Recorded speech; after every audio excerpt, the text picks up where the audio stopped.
মুহতারাম, আরেকটি প্রশ্ন যে আমি প্রশ্ন করতে চাই, রাসূল আকরাম সাল্লাল্লাহু আলাইহি সাল্লামের জন্মলগ্ন, রাসূল আকরাম সাল্লাল্লাহু আলাইহি সাল্লাম যখন পৃথিবীর মধ্যে আসেন, আসার সাথে সাথেই যেমন আমরা কিছু ঘটনা শুনতে পাই এবং পড়েছি আমরা যে কিসরার প্রাসাদ ভেঙে পড়েছে, নদীর পানি শুকিয়ে গেছে, আরো বিভিন্ন। এ বিষয়ে আপনার মতামত কি? সুন্দর কোশ্চেন। আলহামদুলিল্লাহ, অনেক সুন্দর প্রশ্ন করেছেন। এগুলি আমাদের জানার বিষয়, আর যারা শুনবেন তাদের সাথে আমাদের বিষয়টি শেয়ার হয়ে গেল। ব্যাপারটি হলো, নবী করিম সাল্লাল্লাহু আলাইহি ওয়াসাল্লাম যেদিন পৃথিবীতে আগমন করেন তখন পৃথিবীর অনেক পরিবর্তন, লক্ষণীয় পরিবর্তন ছিল। এরকম অনেক কিতাবে আমরা অনেক বিষয় শুনতে পাই বা দেখি, আলেমগণ বলেন বা বিভিন্ন কিতাবের রেফারেন্সে তারা বলেন। যেমন কাইসারের প্রাসাদের বারান্দাগুলি ভেঙে পড়েছিল, এরপরে 1000 বছর ধরে প্রজ্বলিত পারস্যের অগ্নিকুণ্ড মোমবাতির আলোর মতো দপ করে নিভে গিয়েছিল। এরপরে মক্কা মুকাররমায় সাফা মারওয়ায় রক্ষিত মূর্তিগুলো উপুড় হয়ে পড়ে গিয়েছিল। এরকম অনেক বিষয় আমরা শুনি।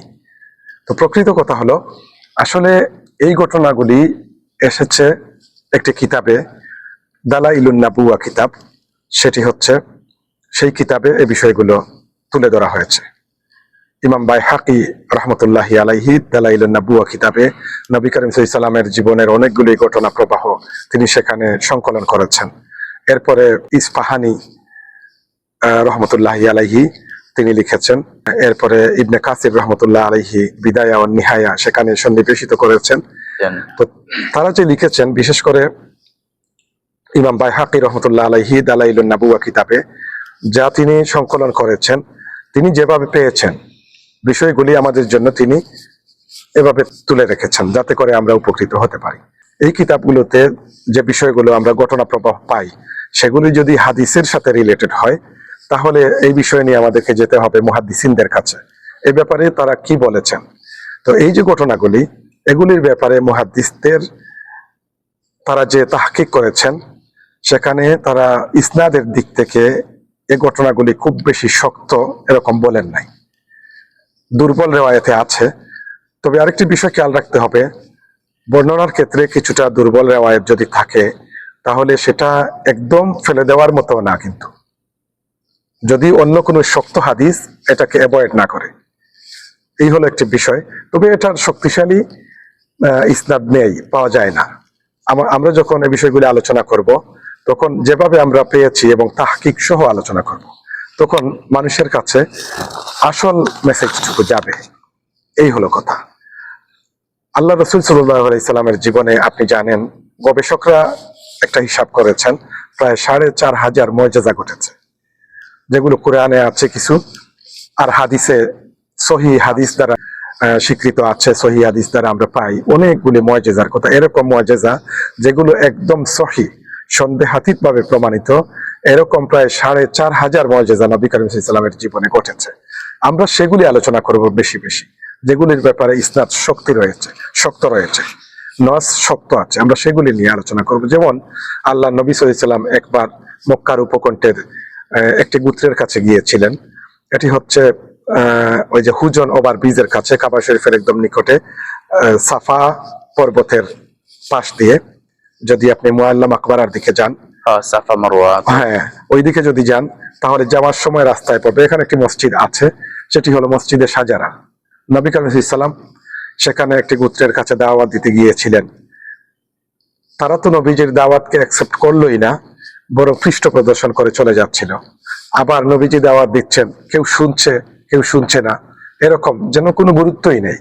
নবীজি সাল্লাল্লাহু আলাইহি সাল্লাম মনে মনে খুব কষ্ট পেলেন। আল্লাহ রাব্বুল আলামিনকে বললেন যে, আয় আল্লাহ, তুমি আমাকে এমন একটি নিদর্শন দেখাও যে যা দেখার পরে আমার কথার সত্যতা শক্তিশালী হবে। তো আল্লাহ রাসূল সাল্লাল্লাহু আলাইহি সাল্লাম তার মনের ভিতরে এটুকু আসছে, সাথে সাথে আল্লাহ রাব্বুল আলামিন তার মনের ভিতরে এই ভাবের উদ্রেক সৃষ্টি করে দিয়েছেন। নবীজি করলেন কি, পাশে একটি খেজুর গাছ ছিল, নবীজি হাতের ইশারায় খেজুর গাছটিকে ডেকেছেন, সাথে সাথে শিকড়ের মাটি সুদ্ধা সেই খেজুর গাছটি নবী করিম সাল্লাল্লাহু আলাইহি সাল্লামের সামনে এসে ঠায় দাঁড়িয়ে গেছে এবং আসসালাতু আসসালামু আলাইকা ইয়া রাসূলুল্লাহ বলে নবীজি সাল্লাল্লাহু আলাইহি সাল্লামকে সালাম দিয়েছে। এই যে কাফেররা ছিল তারা সেই ঘটনাটি দেখেছে।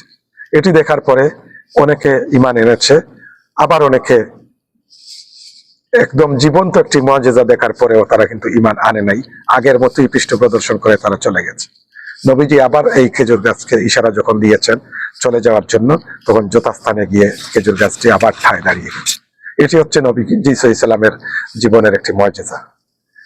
এরপরে দেখেন, এই যে কোরআন আমরা পড়ি, নবী জীবনের 4500 হোক, বেশি হোক, কম হোক, এই মুআজিজাগুলির মাঝে সবচেয়ে বড় মুআজিজা হচ্ছে আল্লাহর কালাম নবীজির জীবনে, যেটা তিনি রেখে গেছেন, এবং কিয়ামত পর্যন্ত নবীজির এই মুআজিজা আমাদের জন্য বাকি থাকবে ইনশাআল্লাহ। তো নবীজির জীবনের অনেকগুলি মুআজিজা আছে। আঙ্গুল ইশারা করেছেন, চাঁদ দ্বিখণ্ডিত হয়ে গেছে। নবীজি পা বাড়িয়েছেন, আসমানে চলে গেছেন। যান নাই মেরাজের ঘটনা, এগুলি নবী জীবনের মৌলিক আসলি মুআজিজা এবং জীবন্ত মুআজিজা।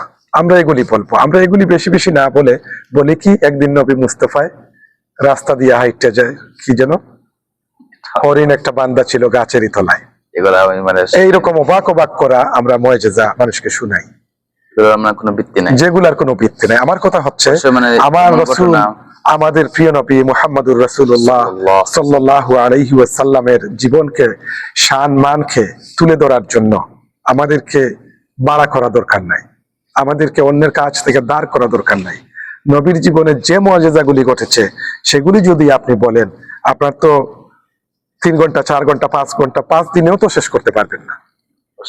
এতগুলি মুআজিজা, জীবন্ত মুআজিজা আছে। আমার কথা হলো, আমরা আসল বিষয়গুলো মানুষের সামনে তুলে ধরব। আশা করি বুঝতে পেরেছেন।